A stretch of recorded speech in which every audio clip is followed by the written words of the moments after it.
You couldn't do that before the internet. It was not possible.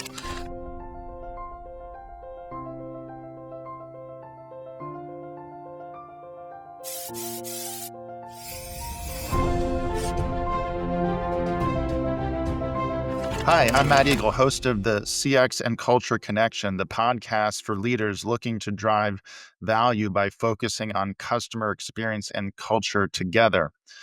I'm really excited to have Randall Rothenberg here. Randy is the former CEO of the Interactive Advertising Bureau, the IAB. And for many years, he was also my editor when he led thought leadership at Booz and Company. And it's really always been a lot of fun to collaborate with Randy. And we're doing a set of mastermind groups that we'll tell you a little bit about during the episode. So stay tuned for that. Thanks so much for joining, Randy. It's a pleasure to be here, Matt. So you've had a really interesting set of roles over your career, and it's not done yet because I know you're on boards and doing some consulting work now, and we're teaming on the masterclass. You also wrote a book, which really was the definitive book on the history of advertising, Sucker's Moon. It's a great title and has a lot to do with the history of advertising and a story about Subaru in particular. Do you want to start us off by telling folks a little bit more about your book and also what has and what hasn't changed in marketing since you published the book a few years ago? I'm proud of this book. It is still in print after 30 years. It's called, full title is Where the Suckers Moon, The Life and Death of an Advertising Campaign. And what I set out to do was to uncover what I thought of as the last mystery of advertising. And I've been the daily New York Times advertising columnist for many years. But there was one thing I really didn't understand, which is where does a brand image come from? And what are the motivations of the people who are creating it? And how does it work? What when people say this image works for us, what do they actually mean? And so it was really going down the rabbit hole of marketing and advertising practice and culture. And I mean, to your question of what's changed in those 30 years, everything. Honestly.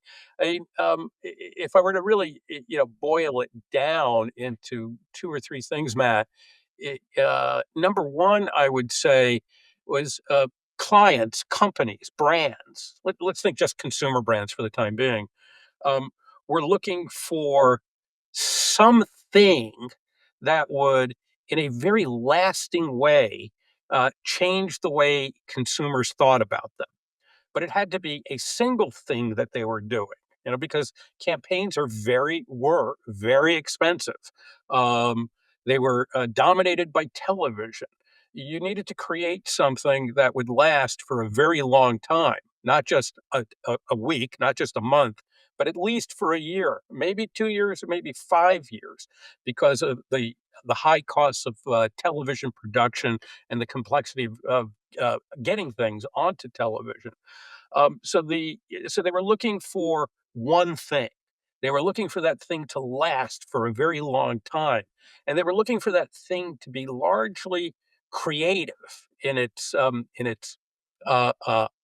underpinnings, because again, they were really only dealing with one fixed medium or two fixed mediums: magazines and television. Well, you fast forward to today. First of all, you don't have one single dominant medium. The internet is not a medium. It is a set of distribution technologies, and you can really argue that almost every platform is its own medium. Every website is its own medium. So you have almost infinite potential for change and variation. Well, it also got all of the separate mediums that had their own silos around magazines and radio and newspapers and television. All of a sudden, they were all in the same pool together. That is so important, and people don't really fully recognize it. It used to be, if you go through the history of media, if you go really way back into the scholarship, what you learn is that different mediums came into first of all, technology came first. Technology created mediums. You couldn't have radio before Marconi invented some of the underlying technology. You couldn't have uh, television until Philo Farnsworth developed the underlying technology. That led to the medium, and then the mediums led to the creative applications of that medium. But the vital thing that you just said is that those mediums had discrete roles in the marketing mix. You know, newspapers were used for something very specific. Radio was used for something very specific. National television, something very specific, and they really didn't interfere with each other. They didn't really compete with each other. They lived in their own lanes. Well, you fast forward to the internet, and the internet can do everything and anything all at once. In a single insertion of, say, a display ad, you can have uh, uh, you can have something that is local, you can have something that is national, you can have something that is global. You could have it incorporating audio, you could have it incorporating video, you could have it incorporating text, you could have it incorporating things that didn't exist in pre-existing media. Now it can also incorporate user generated content. For example, I recently had Dave Summer on. He started off in Facebook and then Snap, and now he's leading up collaboration team for partnerships between brands and media companies at Bizarre Voice. And their whole play is around influencer and creator and UGC and getting it to amplify that content as well as inserting that into advertising. Absolutely, and in fact, again, the historical perspective is remarkably important. You couldn't do that before the internet. It was not possible. The theory existed. Paul Lazarsfeld, one of the great scholars, sociologists of the 20th century, uh, uh, quite a lot of work on the nature of influence in human behavior, and that got applied to advertising as well. So the idea that influencers existed in communities was a very real thing. You know, Lazarsfeld and Elio Katz developed those theories in the 1940s and the 1950s, but technically there was no way really to apply them because media were mass; they weren't micro. Now you have the ability to have mass and micro at exactly the same time, which created the whole concept of the influencer economy. So, a couple of things that have always jumped out at me from your book and our collaborations more broadly, um, that I'm going to ask about so we can share with the audience of things that have changed. One is kind of the shift away. You were talking about the big idea and like kind of the unique selling proposition and the big idea and organizing it really because of the sell side constraints around it. That's one is like how the evolution from the USP to more personalization. And the next one we'll talk about is how brands are now increasingly built by experiences and not just advertising. Yeah, but, you know, brands, brands communicated, uh, uh, definitively communicated because of the technological limitations. They communicated one way, brand out to consumer. There was no response back. There also, as we said before, almost no flexibility in the campaign. You know, out of those technical limitations came this concept of the USP, the unique selling proposition, which really was the dominant theory of advertising for the better part of 70 years. And it basically said the guy who invented it was a kind of a huckstery copywriter who built one of the largest agencies in the world. His name was Rosser Reeves, and he built the Ted Bates Agency, which was the largest international agency for several decades. And his theory of the case was every campaign had to focus on one unique thing you could say about the product. And you needed to hit that theme over and over and over again for years and years and years without variation, literally without variation. He literally said you should never change the specific commercials until more than 90% of the audience, the total audience, is aware of them. So zero flexibility, and keep in mind, he was also claiming that the brand needed to talk about itself, not about its consumers, and not about This is the brand personality.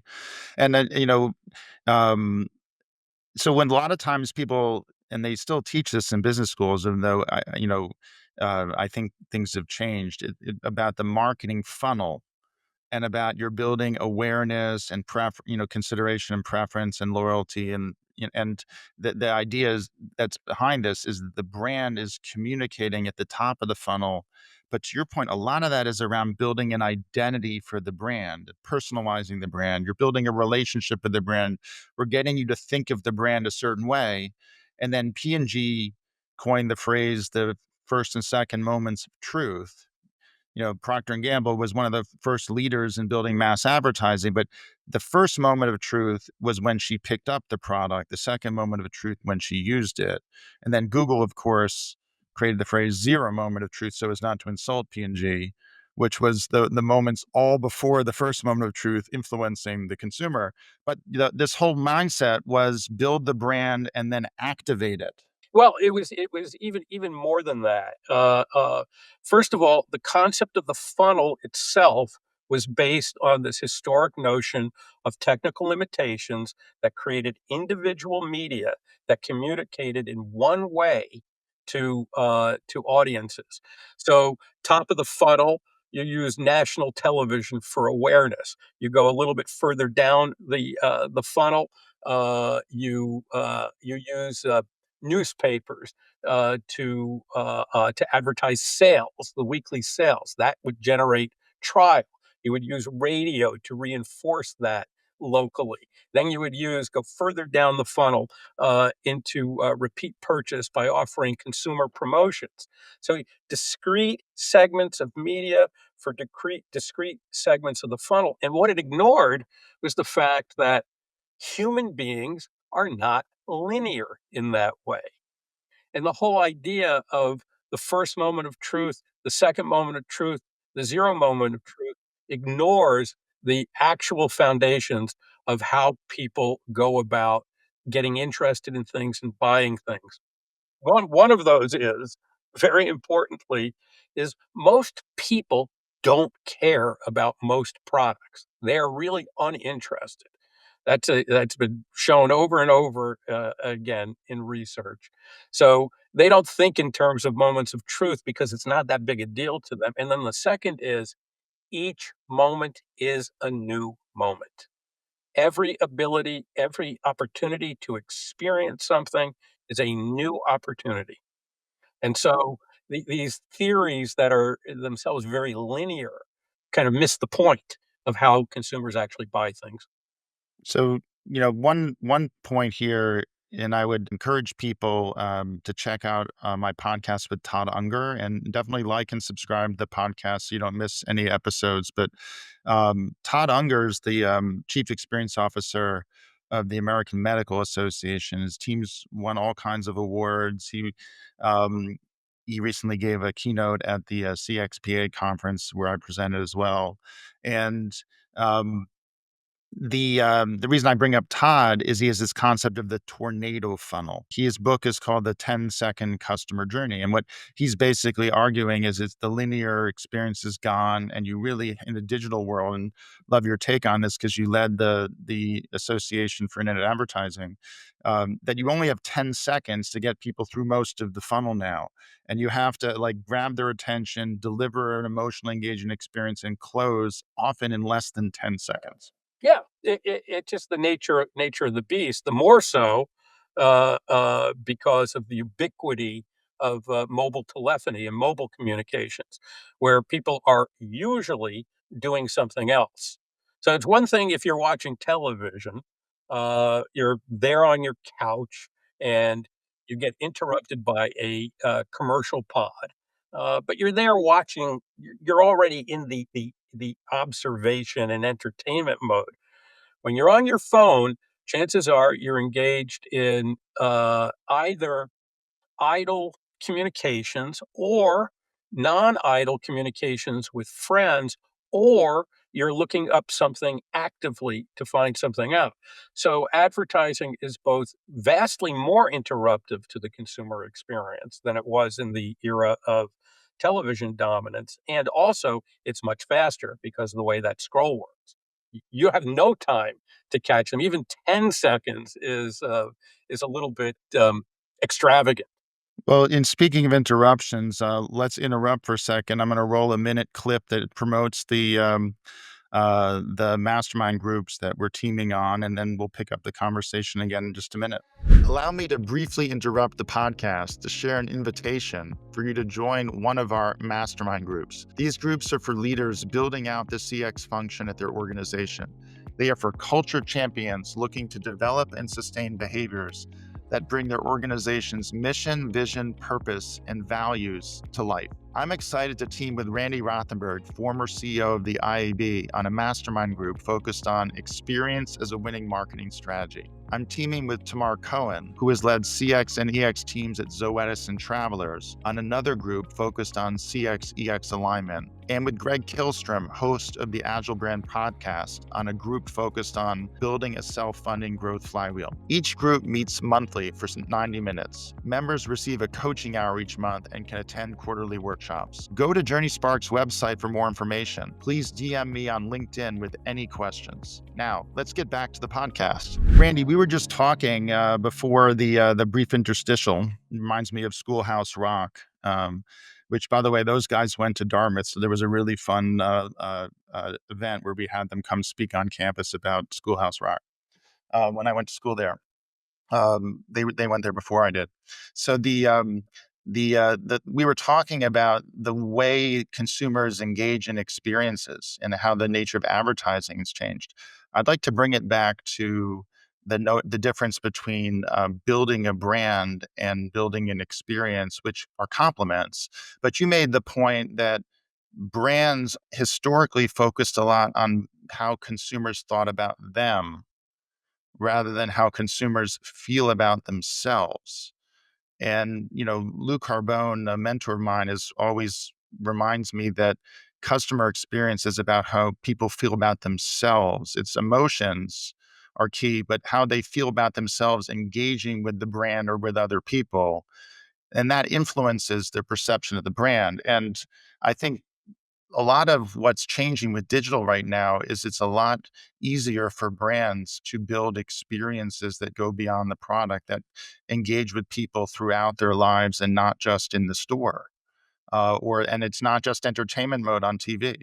Well, without question, you already mentioned one of the most revolutionary aspects of what the internet has allowed is influencer marketing. But think about what that implies. It implies two things. One is it implies that the tools of creation and distribution, tools of production and distribution, have gotten so inexpensive. I mean, really close to zero, that anybody can be a creator. Second is you now have the ability to communicate directly and instantaneously to atomized individuals on up to the entire globe and any steps in between, again, with virtually no cost attached to it. So, as opposed to the old days of branding, which will kind of date to the beginning of the Industrial Revolution in the early to mid 19th century, all the way through to just really 20 years ago, uh, uh, you know, the brand was in charge. Distribution of products was extraordinarily limited. You had to get onto physically limited store shelves, and your means of communication also was very limited by very expensive distribution and production technologies. So you had the ability and opportunity to push one-way messages out, and you really didn't have to be terribly concerned about whether people liked that or not because they had no choice. They just had to accept what you were sending them. Now, with these tools of production and distribution and the instantaneous two-way communication between individuals and companies, it's utterly transformed everything we think of as marketing. You can almost, if you wanted to be really radical about this, you could almost argue that our mental model of advertising which is premised on these 20th century limitations to distribution, production. Again, I'm talking about both communications and products, is itself completely obsolete. Makes no sense. And even thinking in terms of advertising campaigns is itself a little bit grandfatherly. Well, I think it's certainly, you talked about the economics changing and like the um, things, the phrase "you can ride on other people's rails," right? So like Uber was built using Google Maps, right? Right. So and with the iPhone, right? So the business wouldn't have existed without those enabling technologies. But you've got a lot of companies now, and you coined the phrase the direct brand economy and did a whole bunch of stuff with the IAB around emerging brands, which have, if you look across categories, almost all the growth in many categories has actually come from startup brands, and the big guys buy the small guys. Tell us more about the direct brand economy and how you think they're taking advantage of changes in the digital and the way people think about branding. Yeah, it's directly relevant to everything that we've been talking about. I coined the phrase because I thought that there was going back to 2017 or so, there was modest interest growing around what was being called direct to consumer (D2C) products. But overwhelmingly, people thought of that as kind of a little blip on on the radar screen, and it was just kind of a modest evolution of what had gone on in direct marketing, for decades and decades. But what we were able to prove from the work that I did at IAB was that this was actually almost a second industrial revolution, because what had actually occurred was a complete transformation of the economics of production and distribution. All the industrial functions that companies needed to either own outright or significantly control in order to get into the marketplace were now promiscuously available at very, very, very low cost and completely flexibly. Um, there was always in the early days when I got to IAB, there was a saying that, well, now all media can be digitized. So that's going to throw media into turmoil. What was happening to the music industry was inevitably going to happen to television, but you can't digitize a tube of toothpaste. You can't digitize a piece of luggage. Well, what the direct brand economy proved was that you can digitize a piece of luggage and you can digitize a tube of toothpaste by digitizing their supply chain relationships. So, if you want to kind of view this from a kind of a right on the ground, down and dirty perspective, if you, Matt Egol, 20 years ago had an idea for a new kind of toothpaste that you wanted to create, for you know, specifically for tall guys who went to Dartmouth. And you identified that market, and you knew that there was a significant enough market out there that you can make some money off of that. You couldn't do anything about it. You couldn't do anything about it because you couldn't get the raw materials; they were not available to you in small batches. You couldn't get the manufacturing time because all the factories were taken up. Um, yeah, you couldn't get distribution because small batch distribution is by far the most expensive way of distributing products. And no retailer is going to stock you, because who's going to stock a product that's only for tall guys who went to Dartmouth? Well, the direct brand revolution was about, no, you can actually do all these things. You can source the raw materials on this thing called the internet. You can find available material. You could find white label manufacturing tools. What you're highlighting is vertical integration occurs to manage friction. Yes, And exactly. and and and that the marginal costs of these frictions have been driven down, and there's a lot more flexibility to piece together the parts. So, like Coase talked about the theory of the firm, and why do you have a firm? You won the Nobel Prize for that. Now the rationale for being vertically integrated has been reduced, and Exactly. a lot of the value is coming from the innovation and the experience, and more of our economy is actually in services and experience as a result. Right. It's exactly right. What's happened is the innovators in the direct brand economy, and I date this to 2010. It's an artificial date, but it is the date that Warby Parker was founded. And Warby Parker was kind of the first big breakthrough. Warby Parker's innovation was to understand that the way to break through in a commodity environment that was dominated by one high cost manufacturer was to focus first on price, but secondly on experience. And so they created a whole experience wrap around the company. First, they said, "We'll send the eyewear to you. You don't have to come to us. We'll send you a bunch of things to try out by mail for free. You try them out, and then you pick it, and then we'll get the eyewear to you." They then, after they did that, they took that whole experience wrap and put it into their physical stores as well.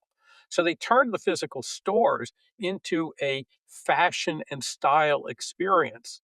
If you remember the old days going to get eyeglasses, you'd go even into the eyeglass stores, and they're all wearing white smocks like doctors. It's not a fashion experience, it's not a social experience. They turned eyewear into a social experience, a community experience, and a relationship experience.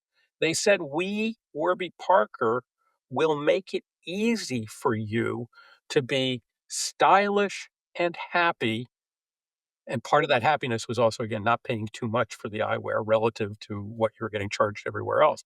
And that became kind of a model for literally thousands of other companies. When we first did the work researching this, Matt, we did a partnership with Dun and Bradstreet to see if we could identify how many direct brands had come into existence, and we found 8,000 companies that had been formed on this model between 2010 and 2017, just in the United States. Yeah, I saw this working with clients in beauty and personal care, food, beverage, travel, even insurance. Like you saw a lot of new companies come into play. Yeah, I mean, beauty and health. Glossier was another early innovator, and really importantly, how did Glossier begin? It began as a journalist's blog.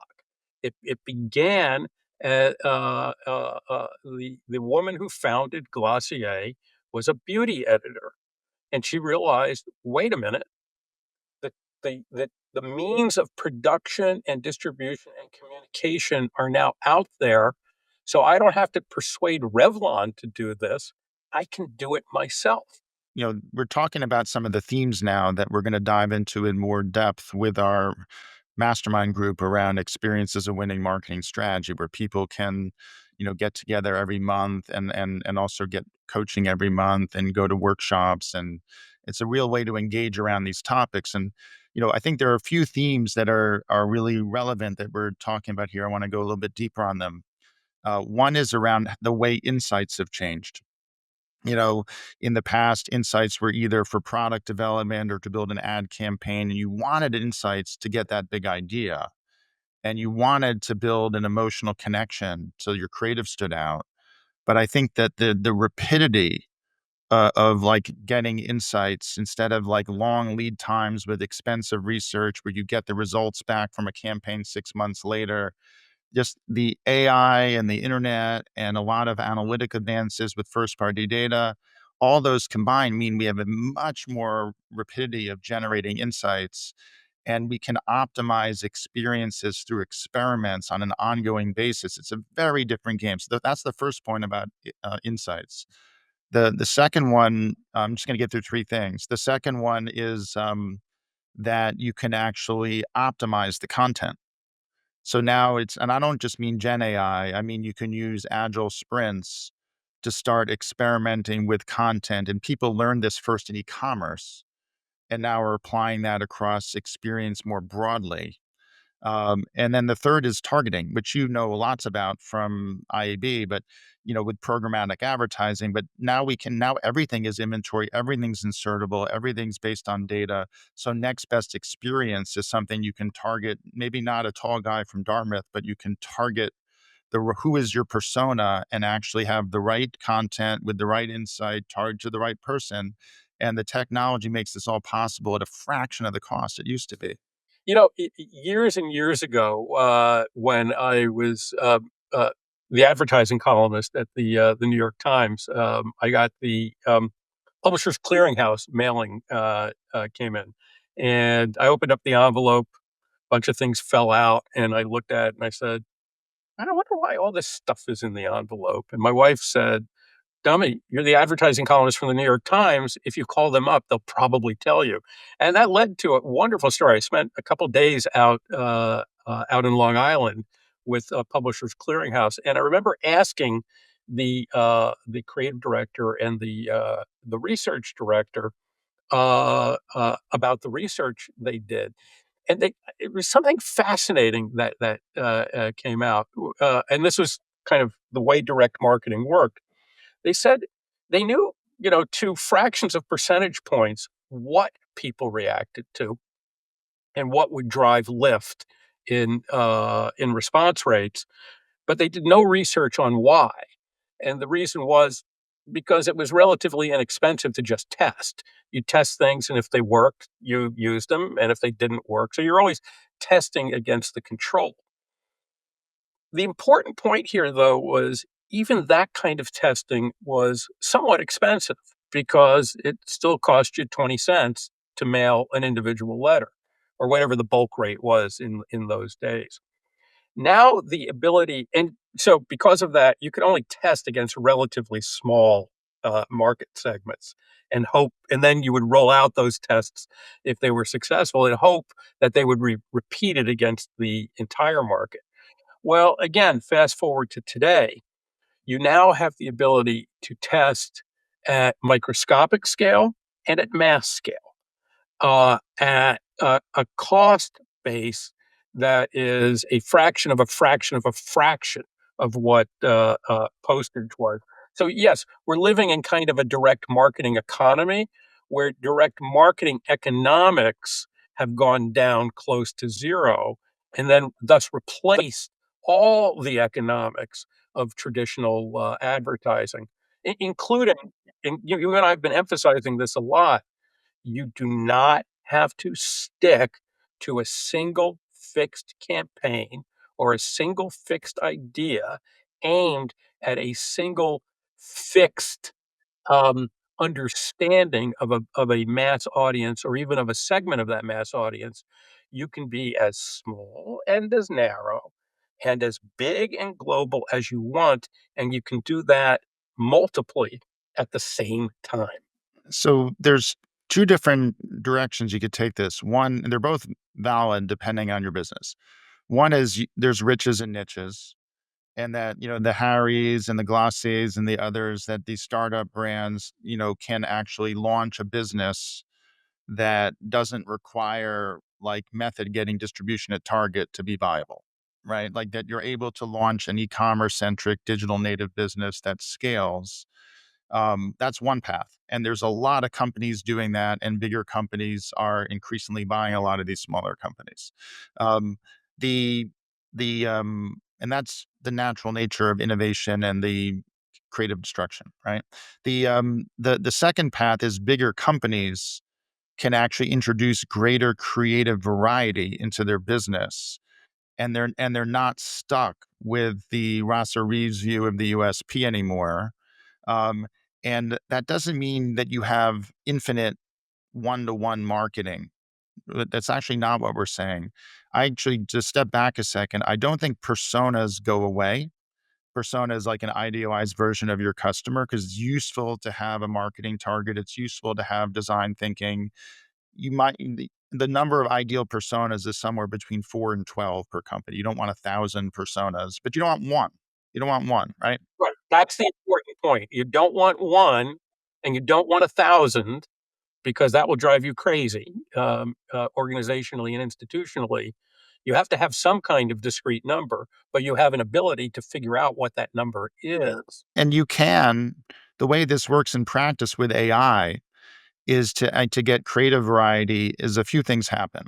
And one is you can introduce, even hundreds of versions of content versus one, because the cost of creating modular variations, if you have a theme and you have layout and you have different imagery, you can actually assemble different versions of the same thing that align up to an insight and you can test very rapidly.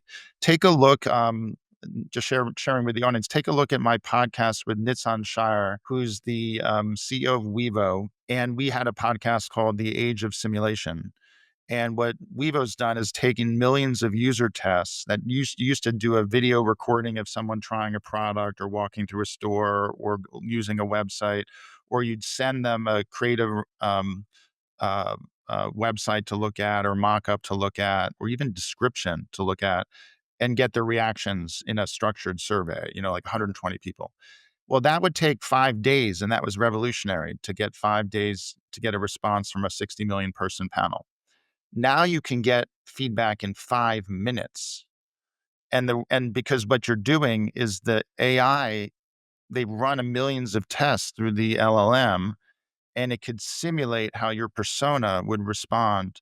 And we did this with one client that I shared on the podcast, and we got a 50% marketing lift with the travel client compared to dynamic content optimization. So this is compared to a best practice where we were able to run many versions of an ad and get a much higher lift because we optimized it, we tested it before it launched, and then we did the test in the market to prove it was better. This allows much greater creative variety for advertising, for e-commerce, for product launches, for shopper marketing, both physical and digital experiences. You now have, again, you can't repeat this too many times. The costs have come way down. It allows for this kind of experiment. Well, costs have come way down, and the ability to segment and to scale those segments has increased commensurately.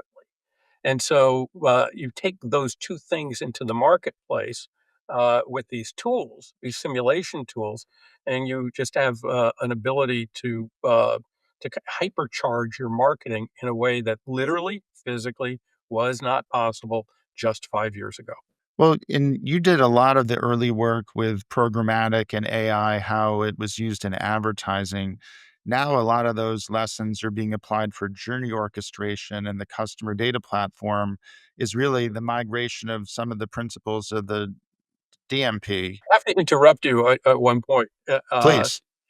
When I was still at Booz, with you, when I was, chief marketing officer, you'll recall I was writing a weekly column for Advertising Age during that time, and we were doing quite a lot of work at Booz in the automotive practice, I remember, in particular, and in other practices, I think the financial services practice, on, auction-based, sourcing using the internet. So this was just the early days of 2001, 2002, and I wrote a column for Ad Age called "Why Not an Auction-Based Marketplace for Media Time and Space?" Seemed complete second nature. If you're able to do this with steel and rubber in the auto industry, why couldn't you do it with purely uh, um, The cost of inventory is much lower. virtual products? So I Yeah. wrote that up. I wrote that up. The word programmatic didn't exist at the time, so I didn't use it, but I wrote it up. And you know how many responses I got? 0. You were Not a threatening their gravy train. not a single person, responded to it, and, so that's how foreign this concept of programmatic was in the, and it's another part where if you look at the history, you have a history of I guess, legal collusion between the advertising agencies and the media owners, because both media owners and advertising agencies, the latter especially during the era of the commission system, uh, profited by rising media rates. So the idea of anything driving those rates down was anathema to both, even though the agencies were supposed to be representing their clients. They had an interest in seeing the price of media go up rather Well, than down. also the complexity of execution would go up, and a lot of uh, the media companies didn't want to do lots of custom executions and lots of custom things in digital because and the agencies made all their money running lots of things the same way. Things have changed a lot. We could geek out for a lot more time on the advertising industry. I guess one last question before we wrap up is, you know, where do you see the most promise in AI right now? Where do you think AI has the most opportunity to help change marketing? I think there are, a couple areas. The one that you just highlighted is probably the most important, and that's the ability to scale research in a way that can give you actionable insights very, very rapidly, and also um, how would I phrase it? And kind of in parallel. You no longer have to look again for a fixed single insight, a fixed conclusion. You can admit a world of multiple insights and multiple conclusions that can work together. Um, so that's it. It's basically taking a lot of complexity out of insights generation and research. A second, which you also noted, is the ability to do creative versioning at a fraction of the cost of what that would have involved historically. And I think a mirror image, you were talking about experimentation and A/B testing earlier. This is a corollary to insights. Is you can run thousands of experiments. So, like e-commerce companies run them every day. Booking.com runs thousands and thousands of experiments a year. Expedia, Booking.com, travel industry, e-commerce companies, these companies are running lots and lots of experiments, and the cost of running experiments, leveraging your customer data platform and your journey orchestration using check out my podcast with Ronnie Vexelman or my podcast with Marty Kine from Optimove and Salesforce, two of the players in that space. It's now possible to run lots of experiments at scale where you have the insights, the content and creative versioning, and the experimentation across your advertising, your e-commerce, your loyalty program, your mobile app, your website. And now you can even change things in the physical store because of digital printing. You're not going to have as many versions as you would in e-commerce, but Coke did 5 million versions of a Diet Coke can. It is a revolution in the sense that you're making personalization, which had been real for a long time, but you're making it ubiquitous.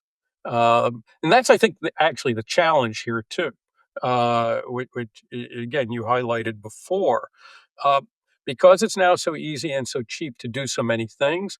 There's this natural tendency to go hog wild, and do way too many things. Well, we can, what I would encourage the audience to do is go to the JourneySpark website, check out the page on the mastermind groups.